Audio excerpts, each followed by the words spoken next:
nutricional? ¿El hierro u otro? Tengo esto aquí delante, más cómodo. ¿Puede ser debido al pH? Puede ser debido a la salinidad.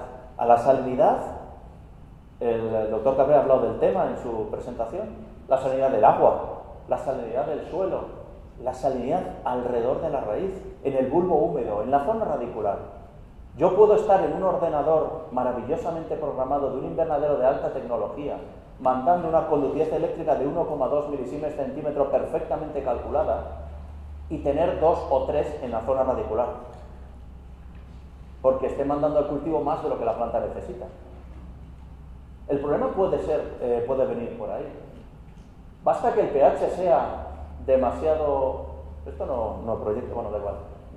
¿Se ve el puntito verde? No se ve el puntito verde. Bueno, puede que el problema de hierro se debe a que el pH sea alto, o un problema de calcio puede ser porque el pH sea bajo, o el problema de fósforo puede ser que el pH sea bajo o el pH sea alto. El problema puede venir del pH. ¿Vas a corregir un problema nutricional de calcio, por ejemplo, aportando calcio cuando el problema no se debe a la falta de calcio, sino a la translocación y la asimilación de calcio? Imposible. No se puede. Habrá que buscar la razón y solucionarla. Que puede ser el pH y pueden ser más cosas. Si la planta asimila mayoritariamente amonio, como explicaba el profesor hace poco en su presentación, la planta equilibra las cargas y produce protones. Un pelo radicular asimila nutrientes a 2 o 3 milímetros, no a 4 o 5 centímetros. Lo que pase al lado de la raíz, ahí está la fiesta. Yo puedo tener una solución nutritiva perfecta, perfectamente diseñada, y si una planta está bajo estrés, por ejemplo, y tiene amonio y nitrato, ¿qué va a asimilar mayoritariamente? Aquello que le cuesta menos energía. ¿Y qué le cuesta menos energía? ¿El amonio o el nitrato? El amonio. Inmediatamente se te puede acidificar la zona radicular. Y yo estar mandando al cultivo 6 de pH y tener al lado de los pelos radiculares, pues no sé, 5. Y empezar a tener deficiencias nutricionales. Yo puedo, el exceso de nitrato, me va a ocurrir lo contrario, asimilación mayoritaria de nitrato, producción de OH menos, subida de pH. A veces un problema como esto se soluciona dejando de utilizar, pues no sé, el nitrato potásico, metiendo el sulfato de potasio para mantener la misma cantidad de potasio y la cantidad de nitrógeno, no sé, vía fosfato monoamónico. Ahí ya estás aumentando amonio y reduciendo nitrato. Y quizás ese sea el problema. O no, hay que buscar la causa.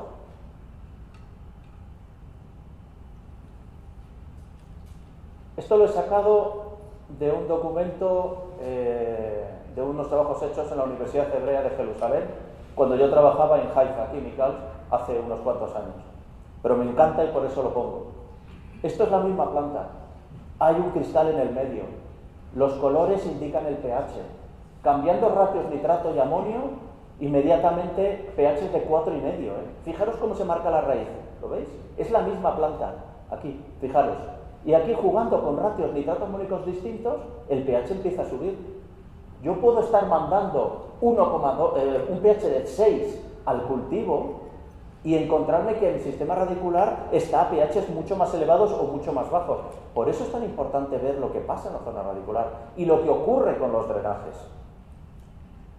Si yo trabajo con recirculación, desde luego, pero incluso si no se trabaja con recirculación, si yo veo lo que sale del drenaje y el drenaje tiende a subir el pH o tiende a bajar, me está dando una información muy valiosa. Esto es estrés. Salinidad. Vosotros sois expertos en tomate. Sabéis que el tomate no tiene ningún problema en relación a la salinidad. Es feliz. El ejemplo del tomate almeriense en España se cultiva con valores elevadísimos y es un tomate de alta calidad y con mucho sabor. Una potencia eléctrica elevadísima. Pero yo estoy cultivando, por ejemplo, no sé, fresa en 1,2 o 1,7, ya he perdido la mitad del rendimiento. La mitad. Adiós, se acabó. Luego, el problema de la carencia de hierro con la que he empezado mi conferencia puede ser debido a la salinidad. Puede ser debida a la temperatura o a la humedad relativa. Hemos hablado en tu presentación, muy interesante, sobre apertura de estomas y el efecto del Filter Synergy calidad. ¿Qué pasa con la temperatura alta? 40 grados, humedad relativa baja, 20. ¿Cómo están los estomas? Cerrados. ¿Hay traslocación? No. ¿Y qué tendrás? Una falta de movilidad de elementos, por ejemplo el hierro, o el calcio sobre todo. Y tendré una carencia de calcio. Y tendré una carencia de calcio. ¿Solucionaré el problema de calcio aportando nitrato cálcico? No, porque el problema no es la falta de calcio, es los 40 grados y los 20% de humedad relativa. Alta transpiración, el calcio se mueve hacia los puntos de consumo, la fruta, los puntos donde hay tejidos meristemáticos, en las hojas jóvenes, porque el calcio, sabéis que es el cemento que da resistencia a las paredes celulares, junto con el boro, juega un papel muy importante. ¿Pero qué pasa con la transpiración se ve comprometida? Pues el sistema se colapsa, el calcio no se va a mover, tendré el problema nutricional. Y estas serán las consecuencias. Bitter pit, por ejemplo, en manzana. Esto es estrés, no es carencia de calcio. En una de las presentaciones, creo que era la tuya, hablabas, ¿es un problema fisiológico o nutricional? Por supuesto, estoy de acuerdo contigo, totalmente fisiológico. Es incapacidad de traslocación y de asimilación de calcio. Porque el N, el P, el potasio, el azufre y el magnesio se mueven muy bien. Estos se mueven mal. Y estos, súper, mega mal. Entonces le impacta muchísimo. Puede haber un problema de oxígeno. En Tradecor tenemos experiencias muy grandes, muy importantes, sobre todo en Europa y en otros países, en la utilización de aminoácidos junto con fitosanitarios, en concreto herbicidas, mejorando enormemente la destoxificación del cultivo y mejorando sus resultados. Puede ser debido a las sinergias o a los antagonismos. Demasiado manganeso te puede generar la carencia de hierro que he mostrado en mi primera diapositiva. El calcio, magnesio, potasio, bien conocido antagonistas. Puedes tener problemas nutricionales serios porque estás gastando demasiado dinero en un nutriente que no necesitas. Puede ser un problema de iluminación. Bogotá, agosto 2016, nublado. Así es la sabana de Bogotá, es un ejemplo. ¿Vale? La falta de luz es importante. Y te puedo gestionar esto. Estos son lo que le llaman ciegos. Falta de flores. No hay valor en este producto. Esto se debe en muchas ocasiones por problemas de estrés lumínico. La fotosíntesis depende del CO2, depende de la luz, depende de la temperatura. Pero la respiración no depende de la luz, pero sí de la temperatura. Si yo estoy a un nivel de iluminación alta, a esta temperatura, y la respiración es más baja, la asimilación de la planta, su asimilación neta, es positiva. Pero si la temperatura sigue siendo alta, pero ya estamos por la tarde, y ya hay menos luz, pues resulta que la respiración está, la fotosíntesis está a niveles bajos o ya cero, y la respiración está súper activa, porque estamos a 28 grados, 25, 30 grados. ¿Qué está ocurriendo ahí? La cartera se vacía. La asimilación neta es negativa. La planta consume más de lo que ingresa, lo que le encanta a los políticos en Europa. A veces el problema puede ser la instalación de fertirriego o los drenajes y la acumulación. ¿Cuántas veces he visto yo? ¿Dónde ha metido usted los quelatos en el tanque? Lo he metido en el tanque de ácido. Dios mío, adiós los quelatos. O, por ejemplo, ¿cuál es su fuente de fósforo? Uso ácido fosfórico, que no está ni bien, ni mal, ni regular, es una fuente como otra cualquiera. ¿Qué pH tienes en el tanque concentrado con ácido fosfórico? Lo mira, ahí va, 4. ¿Y ahí estás metiendo los quelatos? Adiós los quelatos a pH 4 o pH 3. Estas cosas hay que verificarlas. Vas al cabezal de riego y se ven los Venturis con un polvo, que el último que lo reguló fue en la época de Napoleón. Esto también ocurre. Los drenajes, sobre todo en invernadero y sobre todo con recirculación. Si yo mando, no sé, 8 milimoles litro de potasio y me vuelven en el drenaje 8 milimoles litro, está correcto. Vendrá menos cantidad porque la planta evapotranspirado. Pero si tú miras los drenajes y va a ser 8, y luego es 8,5, 8, 8,5, 9, 10, 9, 10, 11, 11, 11, 12. ¿Qué está ocurriendo? Se está acumulando el potasio, ¿no? ¿No estamos aportando más potasio del que la planta necesita? Respuesta sí. Hay que mirar los drenajes, hay que saber qué viene del cultivo, hay que saber lo que nos está diciendo el cultivo. Y eso es muy importante. Porque el pH de la corriente eléctrica es estrés salino o estrés por pH. El tema de la temperatura es estrés térmico o estrés por frío o saltos térmicos, que es todavía peor. Porque una planta a 30 grados está fuera del óptimo. Pero bueno, pero 30, 20, 30, 20, eso es lo peor de lo peor, de lo peor, de lo peor. ¿Vale? La humedad relativa, eso es estrés. Asfixia radicular, eso es estrés. Fitosanitarios, es estrés. Falta de luz, es estrés. Mucha luz, también es estrés.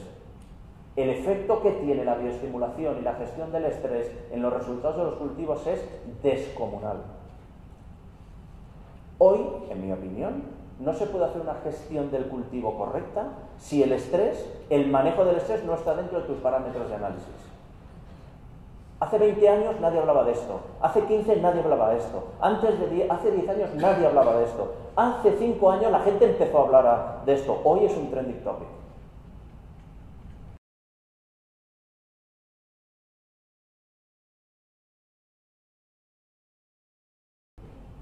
Una cosa es fertilización y otra cosa es que estos nutrientes sean disponibles. La diferencia entre fertilización y nutrición para mí es descomunal. ¿Qué es fertilización en un tratamiento clásico? Cojo un saco de nitrato potásico, de fosfato monoamónico o de ultraferro, de DH de hierro o Tradecora Z. Abro la caja o el saco y lo aplico. ¿Por dónde? En el fertirriego, foliar, depende del caso. Eso es fertilizar. ¿La planta lo va a usar? Pues no lo sé. Ese hierro que estás aplicando, si la planta está pasando frío, pues lo usará poco. Ese potasio funciona regular si hay demasiado calcio y magnesio. ¿Qué pasa con la salinidad? Todo lo que he dicho antes. Lo importante es estar seguros que lo que apliquemos, si es foliar, tenga una alta afinidad con la cutícula y por lo tanto atraviese, de eso hablaré mañana, atraviese bien la cutícula y sea una aplicación foliar de alta eficiencia. Lo que es importante es conseguir que la planta lo asimile a través de sus pelos radiculares, en el caso de que sea a través del radicular. Lo importante es conseguir que haya translocación en la planta. Lo importante es hablar de fisiología vegetal. Tenemos que ayudar a la planta a ser más eficaces y entonces será más rentable para el productor. Eso es una diferencia enorme. Fertilizar es aportar nutrientes en el suelo. ¿Servirán o no? Yo qué sé. Hay que entender bien de qué estamos hablando para actuar de forma correcta y conseguir los mejores resultados. El estrés está en todas partes y por eso hay que gestionarlo. Hace unos años los tratamientos de bioestimulación eran una alternativa, una cosa que, bueno, a veces el estrés ocurría. Hoy ocurre siempre, constantemente y en todas partes. El cambio climático es una realidad. Hay personas que consideran, algunos hasta son presidentes, que no ocurre el tema del cambio climático, ¿vale? Podemos entender y discutir si son los seres humanos los responsables o no del cambio climático, y podría incluso discutir ese tema. Pero lo que está claro es que el clima está cambiando, por nosotros o sin nosotros, pero está cambiando. Y impacta en todos los seres vivos, y indudablemente en la agricultura también. La única cosa buena es que hay más CO2 y entonces hay fertilización carbónica gratis, ¿vale? Pero realmente impacta. Llueve más donde antes no llovía, hay sequías donde antes no las había, y el estrés es importantísimo. Con récord de temperaturas anómalas a nivel global clarísimas. Los agricultores de hace años hablaban y tenías una idea de lo que iba a pasar en el tiempo. Hoy es impredecible y el récord de temperaturas anómalas es muy importante. Es lo que marcan los genes del cultivo. Los genes, está escrito lo que esa planta es capaz de hacer. Esos son sus genes, es su genotipo. Otra cosa es la expresión de esos genes, el fenotipo. Y esa expresión de esos genes depende de las situaciones en las que viva ese individuo. Y puede tener escrito en su potencial genético unas determinadas características, unos rendimientos potenciales y nunca llegar a ellos porque la expresión de sus genes no van a hacerlo. ¿Por qué? Por condiciones de estrés.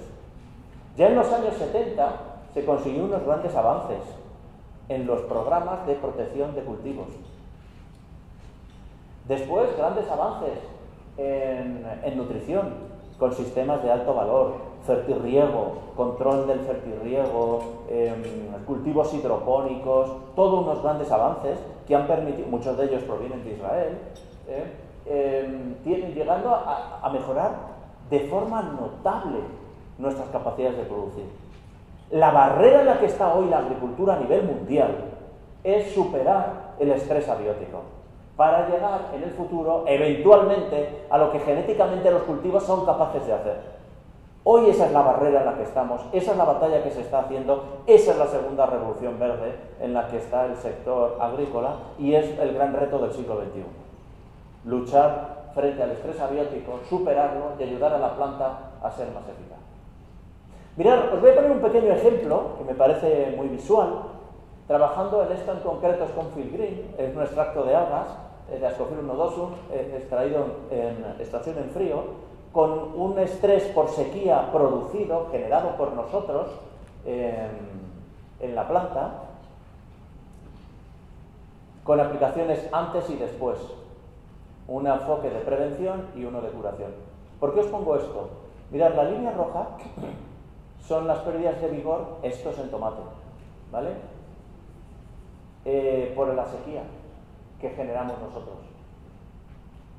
La línea de aquí arriba es la situación sin sequía, dando a la planta la cantidad de agua que necesita. Esta zona que ahora mismo pinto de rosa son las pérdidas de vigor de la planta debido al estrés. Esto es muy serio. Eso que está en verde, en rosa detrás de mí, ¿sabéis lo que es? Un montón de dinero. ¿Quién lo paga? El dueño de la finca. La bioestimulación nunca es un coste, es una inversión. ¿Qué pasa cuando hago tratamientos preventivos? Curativos, cuando el daño ya ocurrió. Es decir, llega la sequía, aquí da el problema y cuando ya se ha corregido el problema, ya no ha rehidratado la planta, intenta recuperar y curar. Pues las pérdidas de vigor disminuyen, pero sigue habiendo un problema, porque el daño, decimos en España, agua pasada no mueve molino. Yo puedo curar el problema, pero lo que ya se dañó, se dañó. ¿Pero qué pasa cuando hago tratamientos preventivos? Pues disminuye enormemente el daño sobre la planta, enormemente. La diferencia entre esta zona rosa y esta es enorme, en vigor de la planta, solo haciendo tratamientos preventivos. Esta línea roja es con estrés y esta línea gris es sin estrés. Y todo esto son pérdidas de flores. Y una flor perdida es un tomate menos. ¿No? Todo esto es debido al estrés. La diferencia entre una cosa y la otra con el tratamiento preventivo fueron más de 14 toneladas de tomate por hectárea. Que no es que pague el tratamiento de la bioestimulación. Por eso siempre digo que no es un coste, sino es una inversión. Porque estás ayudando a la planta a superar una situación de estrés que en muchas ocasiones no puedes evitar.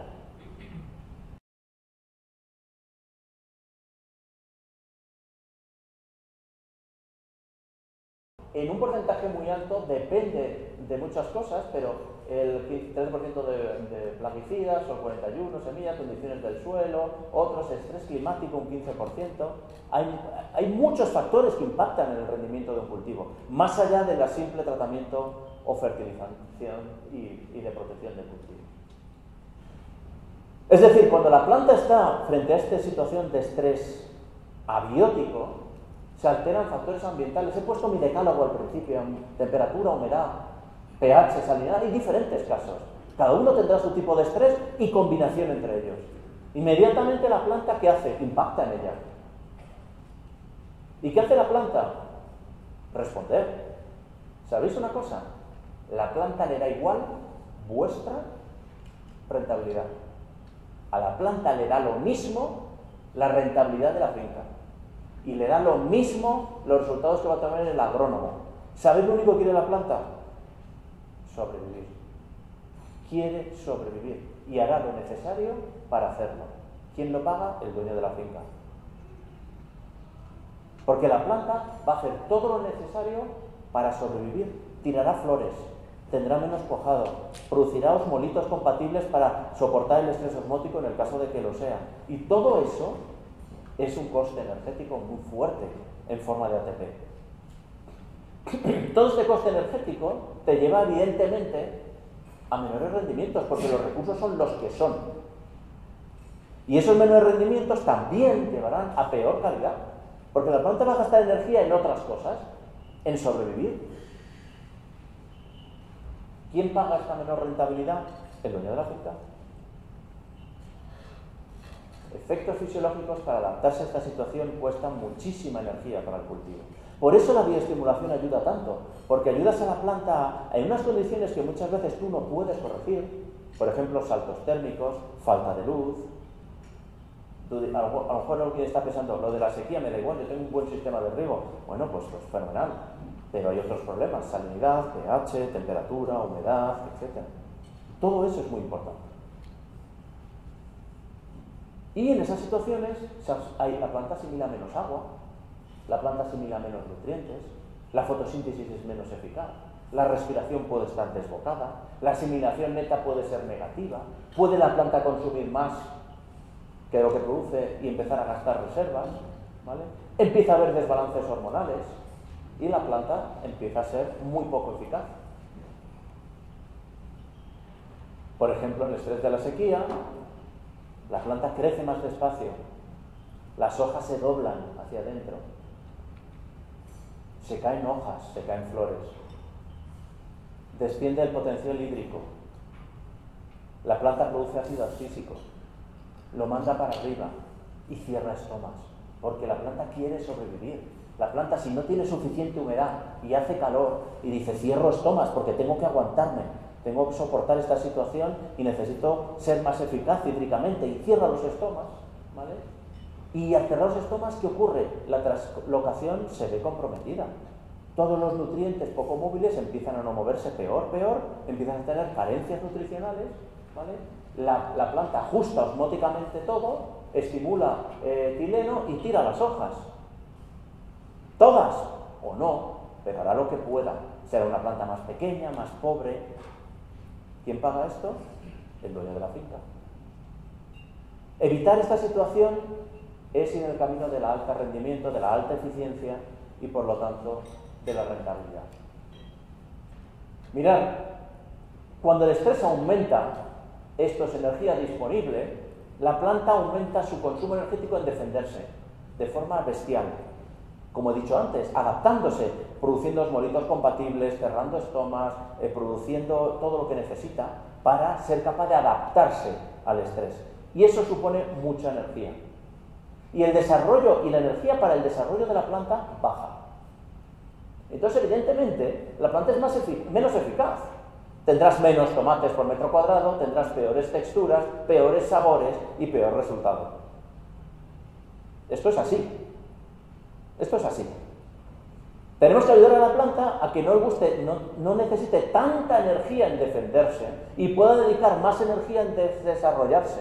Porque tú lo que quieres son flores, frutos, hojas, planta, dinero, rentabilidad. Pensaréis que materialista es este hombre. Pero ¿para qué queremos una plantación de algo? O un invernadero. Eso no es la rentabilidad importante. Si no hay rentabilidad, se acabó, se cierra y nos dedicamos a otra cosa. El efecto priming, que es el efecto preventivo, me parece extraordinariamente importante. ¿Qué es el efecto priming? Es un estado fisiológico, en el que la planta se prepara para responder de una manera rápida y fuerte al futuro estrés. Hay que poner a la planta en estado de priming para prepararse frente a lo que viene. Van a venir días de sequía, van a venir días lo que sea. Este priming se inicia mediante un estrés, pero también mediante bioestimulación. Con los bioestimulantes, tú puedes generar en la planta un estado de priming para que se prepare frente al estrés que le está llegando. Por eso siempre los resultados de tratamientos preventivos siempre son más eficaces que curativos. Curativos tiene efecto. Por ejemplo, los aminoácidos tienen un efecto de choque muy fuerte, un efecto muy visual y muy rápido. Pero ese tratamiento antes hace que la planta sea más eficaz.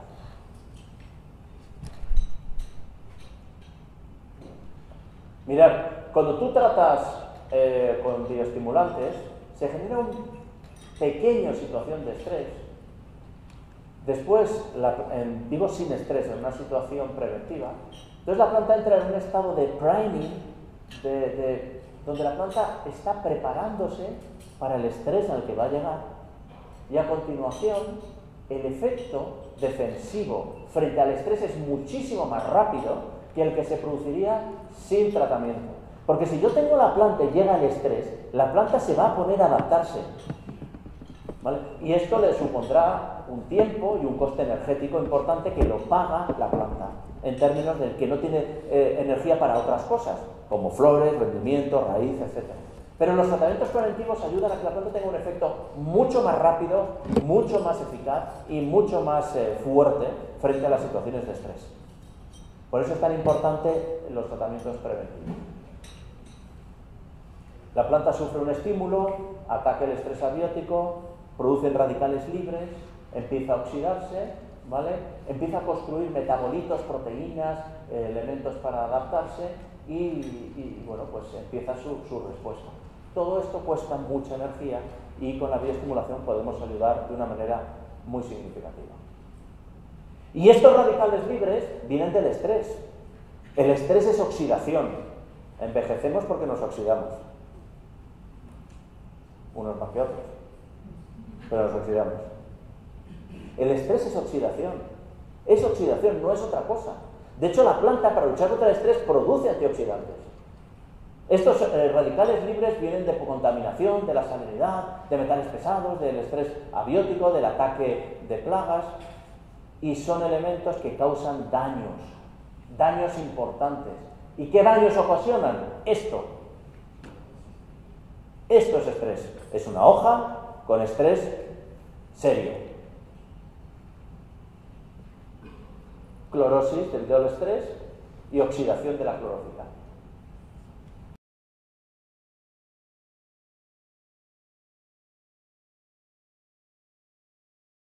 ¿Qué es un bioestimulante? Contiene sustancias o microorganismos que tienen funciones que cuando lo aplicas a la planta foliarmente o a la raíz, estimulan los procesos naturales que consiguen básicamente beneficiar o aumentar la asimilación de nutrientes, la eficiencia de los nutrientes, tolerar frente al estrés abiótico y, por lo tanto, mejorar la calidad de las cosechas. La bioestimulación no es un coste, siempre es una inversión. En mi opinión, hoy, no considerar la bioestimulación como un factor clave en la gestión de un cultivo se está cometiendo un error grave. Porque muchos de los problemas que nos encontramos en campo, recordar el decálogo que he puesto en mi primera diapositiva, no se debe a problemas nutricionales, sino a problemas fisiológicos debido a las condiciones en las que esa planta está viviendo. Temperatura, humedad, salinidad, y muchas de esas condiciones no las puedes cambiar. Hay que ayudar a la planta a ser eficaz en estas condiciones. Producir más y mejor, como comentabas en tu presentación. Hoy, la respuesta a producir más con menos insumos, una de las respuestas es la bioestimulación. Por eso la bioestimulación está creciendo al 12% anual durante los últimos 5 años, sin parar. Si no fuese así, esto si fuesen cuentos de sirena, esto no crecería de esta manera. Por eso hoy es un mercado de 3.000 millones y se estima llegar a 4 o 5.000 en los próximos 2 o 3 años, con un crecimiento especialmente fuerte en Europa, donde hay una enorme presión social sobre comida saludable, sobre producir cada vez de una manera más eficaz, etc. Un fuerte desarrollo en Asia y también en Latinoamérica.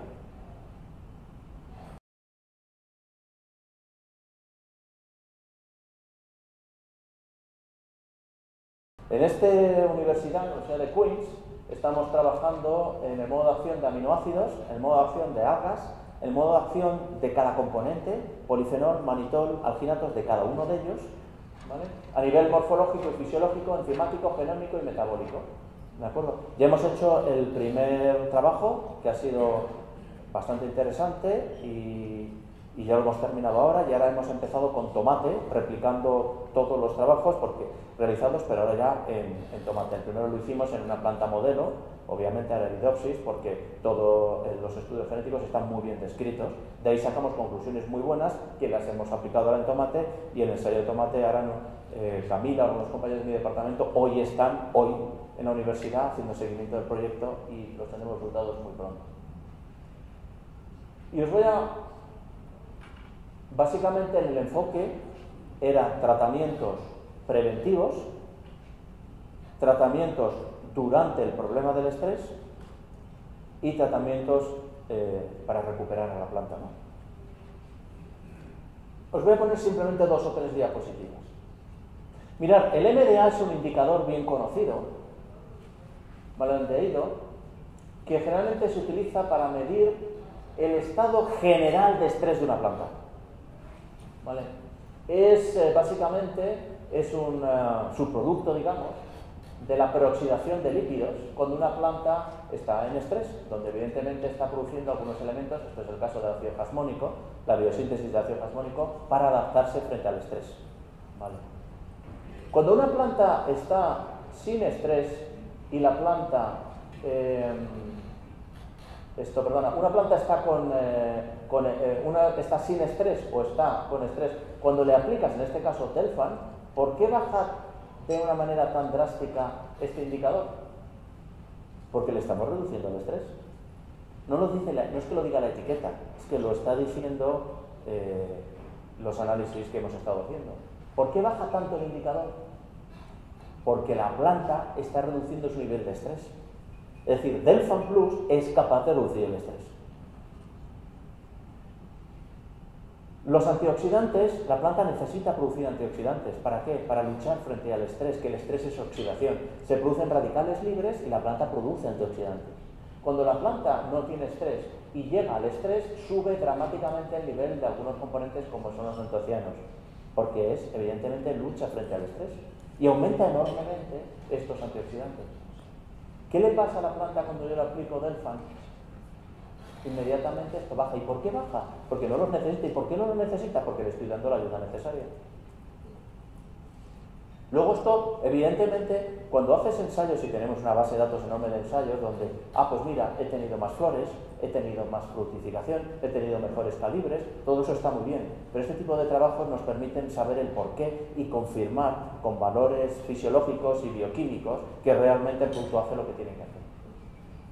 Con Phil Green exactamente lo mismo. ¿Por qué sube tanto el nivel de antioxidantes? Porque la planta está bajo estrés. Pero ¿qué pasa cuando le aplico? Pum, pum, baja.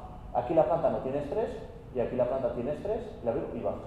¿Por qué baja? Porque no lo necesita tanto. ¿Por qué? Porque le estoy ayudando. ¿Por qué? Porque Phil Green está ayudando frente al estrés. Miramos una serie de genes. Básicamente pues, usamos estos. Biosíntesis de ácido jasmónico. Obviamente, una de las primeras cosas que hace la planta frente al estrés. Relacionado con la biosíntesis de prolina. El gen relacionado con la producción de antocianos, de antioxidantes, de este pigmento. Algunos genes relacionados con la señal del etileno. Destosificación de radicales libres. Ahí están los genes. ¿Por qué separan? ¿Por qué tienen drum regulator? ¿Por qué esos genes han disminuido su actividad? ¿Por qué? ¿Por qué ha bajado el que tiene relación con la biosíntesis de proteína cuando hemos aplicado Delfan? Porque le estamos dando de una manera eficaz prolina. Y la planta, esa es la gran ventaja de utilizar aminoácidos. Le damos lo que la planta necesita sin que lo tenga que hacer, por lo tanto es ahorro energético. Esto lo demuestra. Mira los genes quietecitos, dormirse, no en actividad. ¿Por qué? Porque no lo necesitan. Menor expresión frente a los genes relativos frente al estrés osmótico. O por ejemplo, radicales libres, también es evidente. O por ejemplo, en el caso de la biosíntesis de ácido jasmónico o la señal de etileno. Recordad la primera diapositiva que os he puesto: producción de ácido físico, producción de etileno, caída de hojas. ¿Vale? ¿Qué está ocurriendo aquí? Pues exactamente lo mismo. ¿Esto por qué está ocurriendo? Por la aplicación del producto. Esas son las típicas cosas que son importantes analizar a la hora de diseñar bioestimulantes. Saber qué es lo que está ocurriendo con cada componente. Y es lo que estamos haciendo nosotros en Tradecor. Recordad que os he mostrado, oye, baja el nivel de antocianos, claro, normal, pero miras los genes, ¿y qué ha pasado? Pues lo mismo, es decir, esto es lo que ha ocurrido, ha bajado, ¿y aquí qué ocurre? Pues los genes están, claro, ¿cómo no van a estar normal? Si en la gráfica anterior ha mostrado que el nivel de antocianos ha bajado. ¿Y por qué ha bajado? Porque no necesita antioxidantes. ¿Y por qué está ocurriendo eso? Por la expresión genética de esos genes. ¿Y por qué se ha producido esa expresión genética? Por el tratamiento que hemos hecho. Si no estuviese el tratamiento, inmediatamente sube. ¿Por qué? Porque lo tiene que hacer la planta. ¿Y eso quién lo paga? La planta con más consumo energético. ¿Y al final quién lo paga? El dueño de la finca. La bioestimulación nunca es un costo. Siempre es una inversión.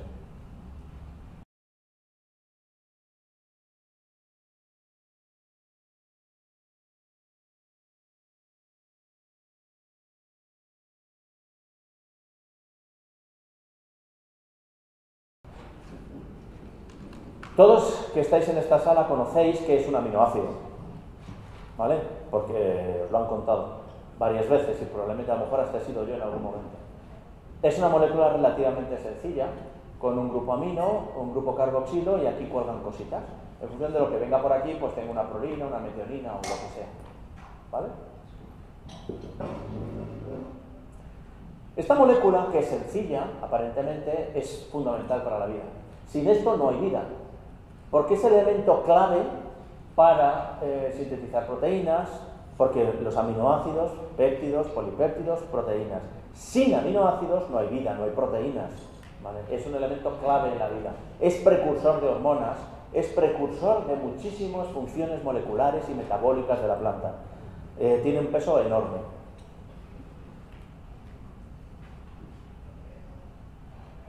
Las plantas, una vez que tienen nitrato y pasa a nitrito y luego pasa a amonio, nitrato reductasa, fabrica el glutamato. El glutamato después, gracias al glutamato deshidrogenasa, cede el grupo amino y fabrica el resto de aminoácidos. Fabrica el resto de aminoácidos, fabrica proteínas. Este sistema necesita energía. ¿Quién da la energía? Las fábricas. ¿Cuáles son las fábricas de todas las plantas? Las hojas, ¿vale? Tenemos algunos vídeos en Tradecor explicando todo esto de una manera visual, no sé si los habéis visto, pero los tenemos, ¿no? Y representamos las hojas como fábricas, ¿vale? Siempre entras en la hoja y es una pequeña fábrica que es donde se producen pues, todos los azúcares que tú también has explicado en tu presentación. Esto es el ciclo del nitrógeno, esto es la fotosíntesis y la síntesis de proteínas. El problema es que cuando estás bajo estrés empiezas a ver problemas. Claro, la planta está bajo estrés, tiene una asimilación neta negativa, consume más de lo que ingresa, tiene problemas serios, por ejemplo de salinidad o de alta temperatura, o los estómagos están cerrados, no hay una buena translocación, está intentando adaptarse para sobrevivir. Recordad la gráfica de pérdida de vigor que he mostrado antes, ¿vale? Y la planta lo está pasando mal y al mismo tiempo tiene que producir cosas. Tiene que hacer aminoácidos, tiene que producir elementos antiestrés osmótico, por ejemplo la prolina, tiene que fabricar proteínas, aminoácidos, y dices, pues no, esto es un horror. En ese momento en el que la planta está gastando energía, está siendo ineficaz en su producción de energía, encima tiene que producir cosas. Y eso es un problema para ella. Y lo hace para sobrevivir. ¿Quién paga esto? El dueño de la finca. ¿Cómo? Con menos rendimiento y calidad. ¿Qué es lo que hace cuando aplicamos aminoácidos? Pues le estamos dando los elementos que la planta necesita sin que la planta lo tenga que sintetizar. Por lo tanto, es un tema de puramente energético. Yo le aplico los aminoácidos necesarios, la planta los tiene, ya no los tiene que fabricar y puede adaptarse al estrés con menos energía. Con lo cual tendrá energía para otras cosas.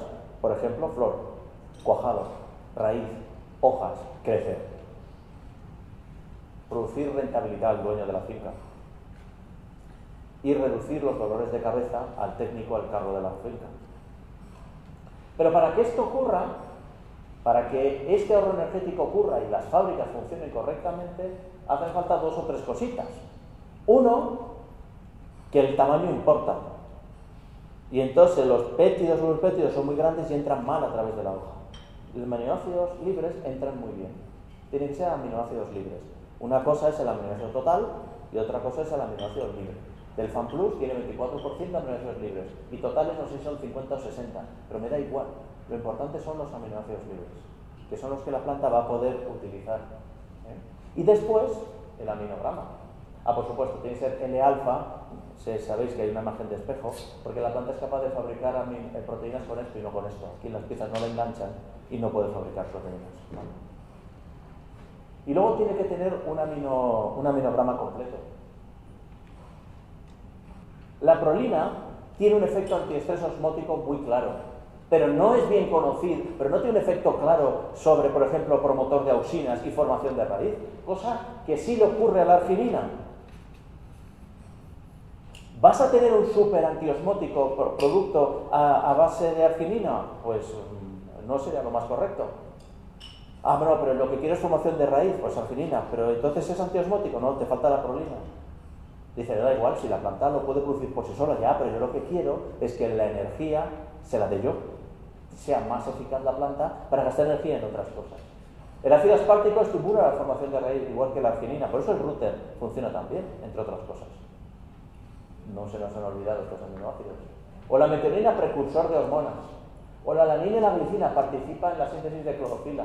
O el ácido glutámico, precursor de aminoácidos. O en la síntesis de serina, lisina, prolina, valina. Serina también es antiosmótico. Cada aminoácido tiene labor importante. Luego, necesitamos un aminograma completo. No solo completo, sino bien balanceado. Si yo tengo todo esto de uno y lo demás es homeopático, por favor. ¿Vale? Esto es un tema importante a la hora de diseñar, y es lo que nosotros hemos hecho, productos basados en aminoácidos.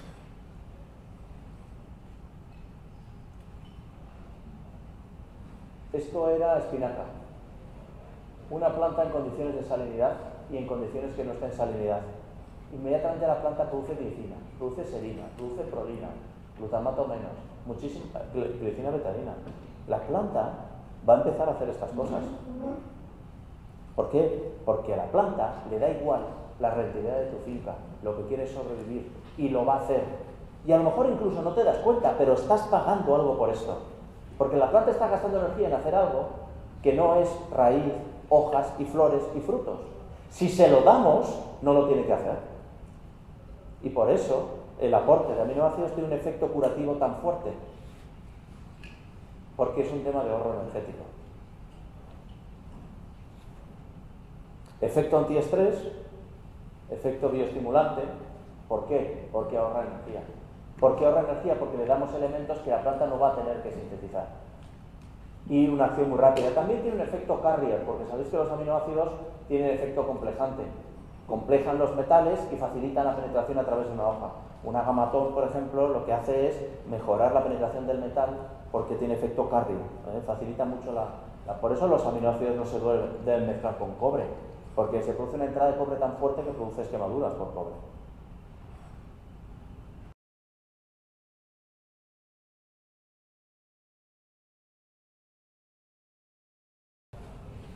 Bueno, el otro aspecto que quería comentar en nuestra política de bioestimulación son las algas. Hoy, Ascophyllum nodoso y la Menea digitata son algas muy frecuentes, crecen en la Bretaña francesa, en la costa irlandesa, en la costa oeste irlandesa, en Canadá, en Noruega, aguas frías. Clonia máxima crece básicamente en Sudáfrica. Macrocystis lesoni en el Pacífico. Son las más utilizadas. Manejo del estrés enorme. Azúcares complejos, antioxidantes, osmolitos, oligoelementos, osmorreguladores. Eso es lo que ha hecho que Ascophyllum nodoso siga en la playa. Por eso es una materia prima tan interesante para bioestimulación. Sobre todo alginatos, manitol, polisacáridos, laminarias, fucoidans, polifenoles. La alta resistencia frente al estrés osmótico, el estrés osmótico sabéis que existen tres: sequía, salinidad y helada. Es lo mismo, la planta se muere por deshidratación. ¿vale? Una planta que se muera en el Cairo a 40 grados y sin agua y otra que se muera en Lituania a menos 20 con todo el agua del mundo, las dos han muerto por lo mismo, se han deshidratado. Es un problema osmótico, ¿no? Tiene un altísimo nivel de principios osmóticos. Osmolitos compatibles, manitol, glicina, betaína. Como tiene una fuerte cantidad de elementos antioxidantes, ayuda a evitar la oxidación de los cloroplastos y por lo tanto mantiene la actividad fotosintética, reduce la degradación de proteínas y retiene su humedad gracias a los alginatos. Esto, que es lo que aporta Filgreen, es exactamente lo mismo que le aporta Ascofil 1,2,1 en la playa. ¿De acuerdo? Claro, estas algas no tenemos ningún mérito en esto, lo tiene la naturaleza.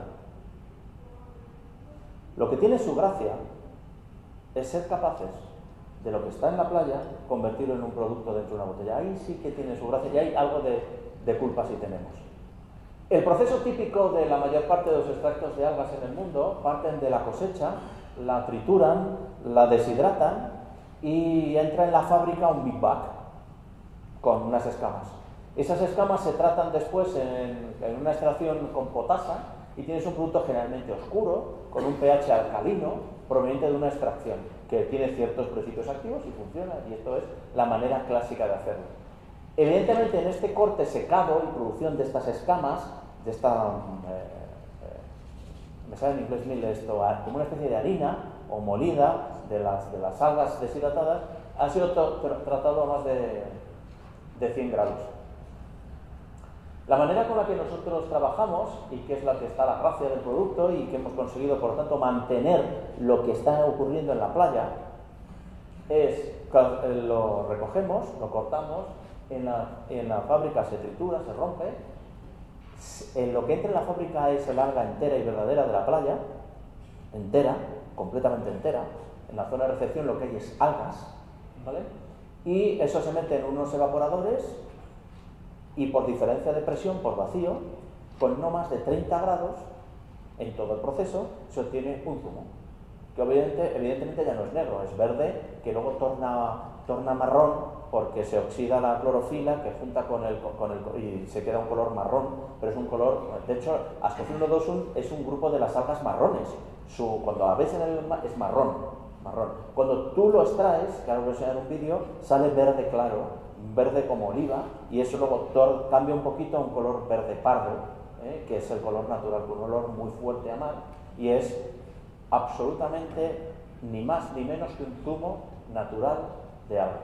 Y por eso tiene un nivel elevadísimo de principios activos. Y esa es la gran diferencia.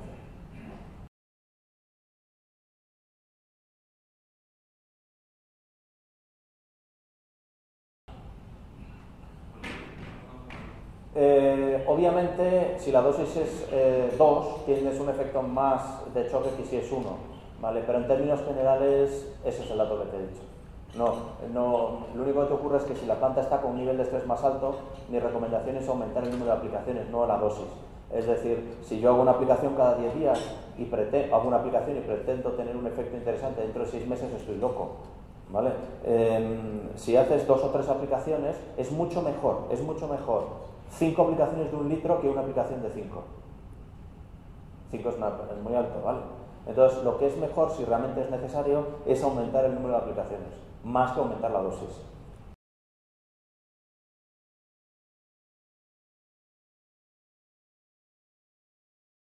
Una prolina de origen vegetal, una prolina de origen animal y una prolina sintética del laboratorio es exactamente igual. No existe ninguna diferencia. Una prolina extraída de un tejido vegetal, una prolina de un tejido animal y una prolina sintética per se es idéntica, si está bien hecho, claro, porque si la hidrólisis es una castaña y en lugar de una prolina tienes un popurrí de cosas raras, pero no, una prolina es idéntico. Luego, no hay absolutamente ninguna diferencia. Vale. Ahora bien, un producto de origen animal, con un aminograma más o menos completo y un producto de origen vegetal, ¿vale? En general, con mucha frecuencia, lo que suele ocurrir es que los de origen animal tengan una performance en campo mejor. que tengas un efecto más visual y funciones mejor agronómicamente, con mucha frecuencia. No siempre, porque si comparo una porquería, un producto animal de mala calidad, uno vegetal de buena calidad, pues no, pero partiendo de calidades similares, normalmente el animal funciona mejor. ¿Por qué? Por dos razones fundamentalmente. Una, el aminograma de los animales suele ser más completo y la hidroxiprolina, por ejemplo, casi es inexistente en los tejidos vegetales. Un producto vegetal con niveles de hidroxiprolina es porque se han incorporado. Pero si partes de soja o de maíz, un producto normal de vegetales, no suele tener niveles muy bajos de hidroxiprolina y tiene una labor importante. Segundo, para llegar a tener una hidrólisis muy alta de tejidos vegetales que están lignificados, hace falta gastarse dinerito, ¿vale? Entonces es más fácil y menos costoso 24% de aminoácidos libres animal que un 24% de aminoácidos libres vegetal. Y entonces, normalmente, con mucha frecuencia, los de vegetal suelen tener un nivel más bajo de aminoácidos libres. Suelen ser de 10 o de menos. Y entonces, lamentablemente, suelen funcionar peor porque tienen menor nivel de aminoácidos libres. ¿Vale? Pero no es el hecho del origen, sino que es así. Si yo con uno vegetal consigo llegar a una hidrólisis muy elevada y llego a tener un 24% frente a un 24%, si tuviesen el mismo aminograma funcionarían exactamente igual. Pero normalmente el aminograma del animal es mejor balanceado, eso es lo que suele ocurrir. Pero los vegetales funcionan también bien. Luego hay otro tema que es el medio ambiente, el tema ecológico, no demos carne a las plantas, todas estas cosas tienen su impacto y esto hace que los aminoácidos vegetales cada vez crezcan más. Tradicor va a tener o tiene una gama de aminoácidos vegetales, no sé si en México, pero en breve, y por cierto, con un nivel de aminoácidos libres elevadísimo, que es una cosa muy, muy especial. Porque es muy raro encontrar un producto de vegetal completamente vegetal 100% con 24%. Es muy poco frecuente.